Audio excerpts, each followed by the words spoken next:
তাহলে কি কি বাংলা থাকবে ব্যবসায় শিক্ষা বিভাগে? ব্যবসায় শিক্ষা বিভাগে বাংলা, ইংরেজি থাকবে এবং কি থাকবে? হিসাব বিজ্ঞান প্লাস হচ্ছে কি বলতো, আইসিটি। ওকে, এই জিনিসটা মনে রাখবা। এখন আমরা যদি হচ্ছে হোলি ক্রস কলেজের যদি ভর্তি সার্কুলারের দিকে যাই, তাহলে কি কি পাবো আমরা? আমরা একটু যদি দেখতে চাই কি কি পাবো, আমরা একটু দেখি। সো এখানে কি বলছে যে সিলেকশন টেস্টে এসএসসি 2026, তোমাদের ক্ষেত্রে 2000 কত বলো, 26 অনুযায়ী হচ্ছে সিলেবাস অনুযায়ী পরীক্ষা হবে। আচ্ছা, এনডিসি ব্যবসায় শিক্ষা বিভাগের ক্ষেত্রে বাংলা, ইংরেজি, হিসাব বিজ্ঞান এবং আইসিটি ছিল। আর হোলি ক্রসের ক্ষেত্রে বাংলা, ইংরেজি, দেখছো বাংলা ইংরেজি তো থাকবেই। এরপরে কি কি আছে? সাধারণ গণিত, হিসাব বিজ্ঞান, ফাইন্যান্স, ব্যাংকিং, ব্যবসায় উদ্যোগ, তার মানে মেইন সাবজেক্টগুলো আছে। তার মানে হোলি ক্রসের অ্যাডমিশনের প্রিপারেশন দিতে গেলে তোমাকে কিন্তু বেশ বেশ কিছু কসরত এক্সট্রা করতে হবে, ইফোর্ট বেশি দিতে হবে, এটা খেয়াল করবে। সো এটা ছিল আমাদের বিষয় ভিত্তিক এবং বিভাগ ভিত্তিক যে আলোচনা। হ্যাঁ, সো ব্যবসায় শিক্ষা বিভাগের ক্ষেত্রে নটরডেম কলেজে সর্বনিম্ন জিপিএ কত?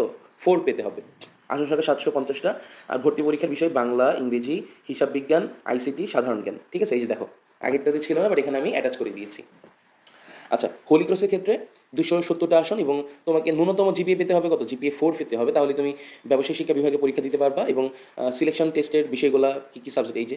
আর সিলেবাস কত? এসএসসি 2026-এর সিলেবাসই হবে। ঠিক আছে, সো তোমরা একটা জিনিস খেয়াল করবা, তোমাদের যে এক্সামটা এটা কি হবে বলো তো? এসএসসি 26-এর সিলেবাসে হবে।